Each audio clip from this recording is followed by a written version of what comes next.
Perencanaan strategis dipandang sebagai suatu rencana jangka panjang yang bersifat menyeluruh, memberikan rumusan kemana perusahaan akan diarahkan, dan bagaimana sumber daya dialokasikan, untuk mencapai tujuan selama jangka waktu tertentu dalam berbagai kemungkinan keadaan lingkungan. Perencanaan strategik atau strategic plans merupakan suatu proses pemilihan tujuan-tujuan organisasi, penentuan strategi, kebijaksanaan, program-program strategi yang diperlukan untuk tujuan-tujuan tersebut.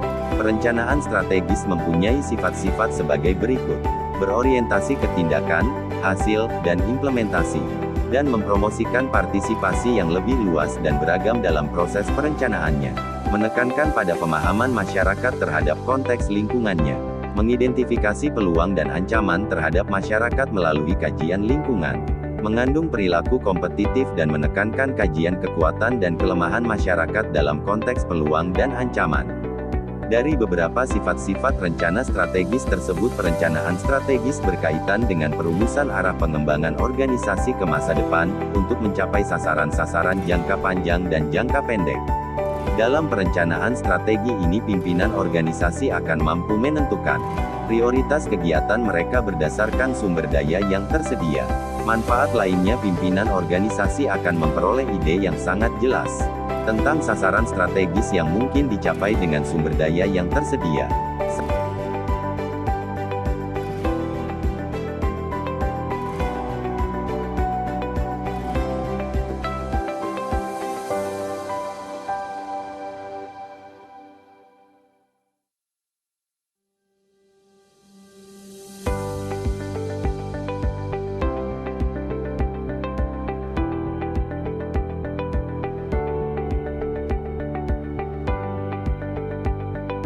Brison mengingatkan bahwa meskipun perencanaan strategik dapat diterapkan dimanapun, tetapi tidak semua pendekatan dalam perencanaan strategik mempunyai kelebihan yang sama. Karena kondisi tertentu akan memerlukan pendekatan tertentu pula.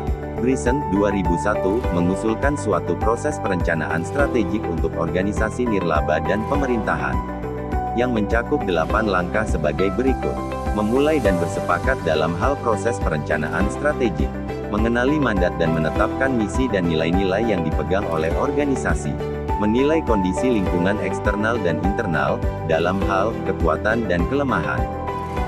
Kenali isu-isu strategik dan merumuskan strategi-strategi untuk mengelola isu-isu, serta merumuskan dan memantapkan visi organisasi ke masa depan. Dari uraian di atas dapat disimpulkan bahwa perencanaan strategi dan operasional berikut evaluasi suatu organisasi harus dilakukan melalui sistem dan mekanisme dengan tolok ukur yang baik, melibatkan seluruh unsur organisasi melalui diskusi yang terarah, dapat menghasilkan perencanaan program yang terarah, realistis, berkesinambungan, dapat dijabarkan dalam setiap langkah teknis pelaksana organisasi. Model-model perencanaan strategis yang berkembang, hingga saat ini masih banyak diterapkan pada lembaga pendidikan antara lain.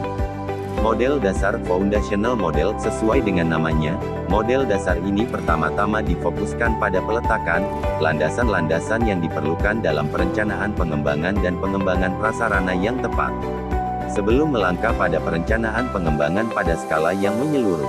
Model ini didasarkan pada premis bahwa perencanaan pengembangan akan terlaksana lebih efektif apabila tujuan dan nilai-nilai fundamental sekolah telah diklarifikasi sehingga dapat menjadi kerangka acuan, dan bila perlu memampukan tersusunnya struktur rencana pengembangan.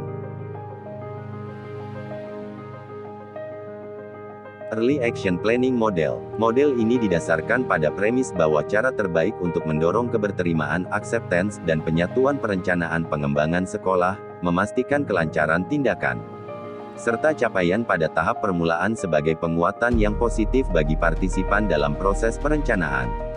Model 3 unsur sejajar. Model ini mengakui bahwa pengembangan sekolah memiliki dimensi-dimensi jangka panjang, jangka menengah, dan jangka pendek.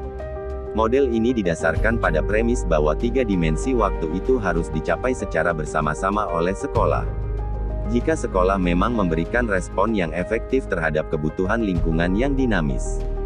Demikianlah ulasan singkat mengenai materi ini. Semua pembelajar diharapkan mendalami materi ini dalam handout atau sumber belajar lain, agar memperkaya pemahaman mengenai materi ini. Sekian dan terima kasih. Assalamualaikum warahmatullahi wabarakatuh.